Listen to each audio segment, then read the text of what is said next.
Are you ready to introduce our three amazing guests for tonight? Always, always. I need the Uh, help. Like I need I need my beauty back here. all right, so let me help you. So I'm going to introduce our first guest for the show, Miss Eliana Perdomo. Eliana, she is the owner of Hi, Esbelta everyone. Body. Hi, Eliana. It's so Hi. nice for you to be here and be Thank our you for guest for the inviting me. show. Of course, please introduce yourself and tell all of our amazing live audiences about what you do, where is your business located. Go right ahead. Okay, thank you, first of all, for inviting me and letting me join your show today. This is new for me, so give me a little grace. My name is Eliana, and I am the owner of Esbelta Body in Cherry Hill, New Jersey. I provide post-op care as well as body contouring services. I am a nurse by trade, that is my career. However, I love aesthetics. And my passion for post op care started from my own complication after I had my first cosmetic surgery back in 2020. So, back in 2020, I said, I was done having kids and I wanted to have a total mommy makeover. For those of you that don't know, mommy makeover consists of various procedures, including tummy tuck, BBL, liposuction, and sometimes they'll do breast implant as well. For me, I had a tummy tuck, lipo in my thighs, and I also had BBL as well. So the recovery for that was not easy. As a mother of three and a nurse, um, I had 6 weeks of recovery. And what ended up happening was because of COVID and everything shutting down, I couldn't find a post-op care provider um, that could care for me. So I ended up finding someone that was doing post-op care in her basement, which I know was already sketchy, but I went anyway. And unfortunately, I was given poor education and I ended up with fat necrosis in my thighs, which is dead fat cells in my thighs. So my thighs turned black. I couldn't walk. And I had to run back to my surgeon, who later, after 4 weeks of treatment, I was able to recover most. I have some hyperpigmentation, but it's mainly back to normal. I still have fibrosis in my thigh or my left one. But yeah, that's what led me to Esbelta Body. So out of my tragedy, it became my passion, and I love what I do, and I take care of women, and it's so much more than just beauty and vanity. It's way more than that. That is such an inspiring story. It's true to life. And it's what they say businesses actually is an outcome of either frustration, Yeah. solving a problem, and real life situation. And Yes. you have all of those, Eliana. So thank you so much. All right, so let's start with our question and answer portion. Understanding beauty and aging. How important is personalized care through concierge nursing, maybe especially in the clinic for all those clients that you've taken care of? So personalized care is crucial when taking care of someone postoperatively. Postoperatively, one, because we're not all built the same. Two, because we don't all eat the same way, and three, we don't all have the same job. And even if we do, so I've had two nurses that have come in and were patients of mine. One was a bedside nurse, and the other one was just doing telehealth at home. And the recovery for both of them was completely different. So in order for you to effectively be able to treat and the patient to feel relief, you have to personalize that treatment plan. Otherwise, the patient's going to become stagnant, the swelling's going to get worse, and they're going to be in more pain. So Awesome. personalizing it is very important. It's critical. My question Awesome. to you, Eliana. Sorry to that. You know what? A lot of these girls are coming from other countries. Yeah. Colombia, Dominican Republic is Yes. what advice can you give them? I mean, I myself have experience taking care of girls in the community, and the infection rates are so high. I mean, what could you advice can you It's give so them? hard. Yeah.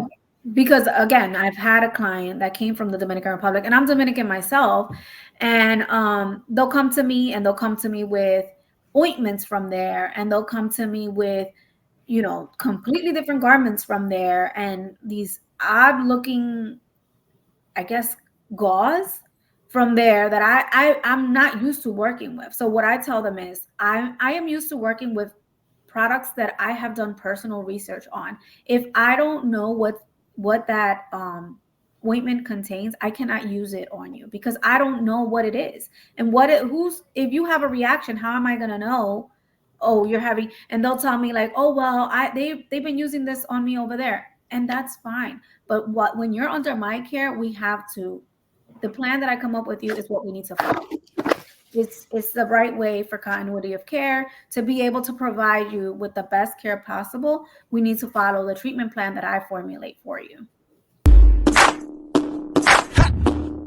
So we have some audiences who's not familiar with BBLs, and they want to know what a faja is.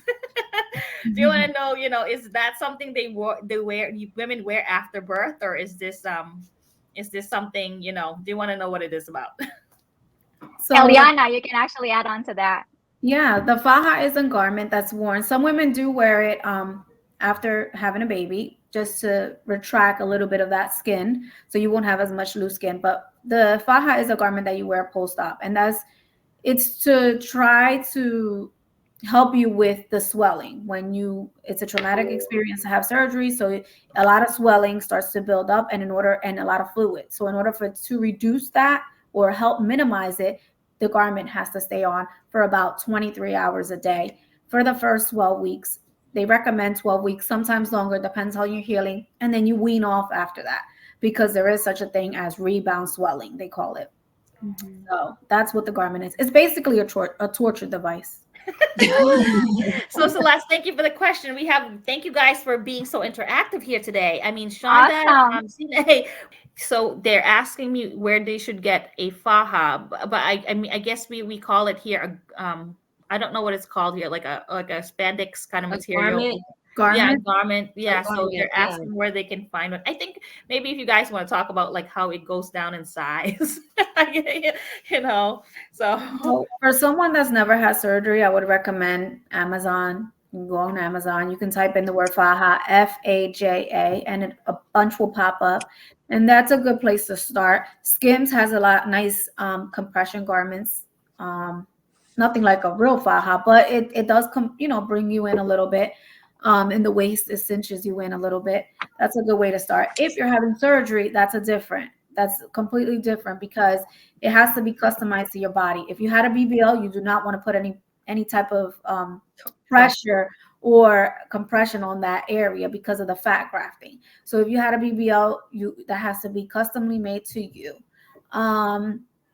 And then if you're looking if you want a guitar shaped silhouette, you're also going to look for a different type of faja, because it has to cinch you in the right areas and give you a little bit more flexibility in other areas. So I would say if you haven't had any surgery and just looking for cinching of the waist, you can try Amazon or Skims. And then if you've had surgery, then we need to talk, because that's a completely different ballgame. Yeah.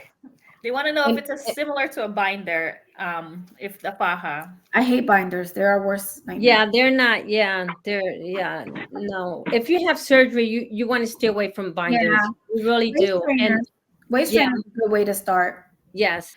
Beautiful, Eliana. What are the tips that you can share to our audience? So for me, I'm going to say working on your mental health. If you are going to the surgeon because you want to walk out of there and you think you're going to walk out of there completely flat and you're going to be looking like J-Lo or Kim Kardashian or whatever your expectation is,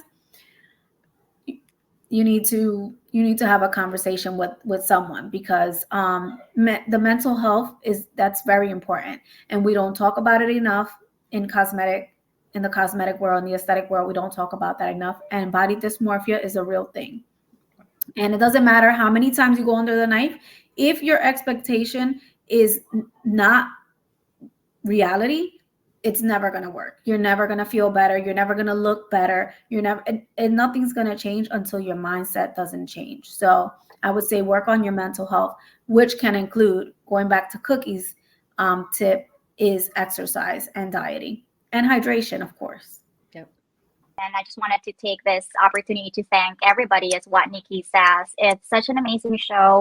Thank you so much for everybody, for all our friends, our relatives, our acquaintances, all from people that doesn't even know us, that from Malaysia, from Paris, from London, from all around the globe that were tuning in tonight's show. So thank you so much. We really appreciate it.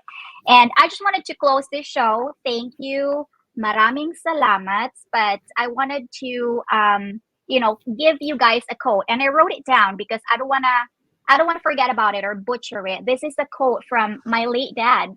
So this means a lot to me. If I don't look good, if I don't dress well, my late father, Avelino Carabana, always says, always remember, to my siblings, when you look good, when you feel good and dress well, you're not just enhancing your confidence.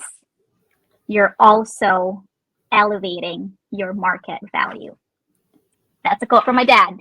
Maraming salamat all. Thank you very much. And we'll see you guys on October 2nd, same time, 6 p.m. to 7 p.m. And please support Filipinos or Freedom Friday.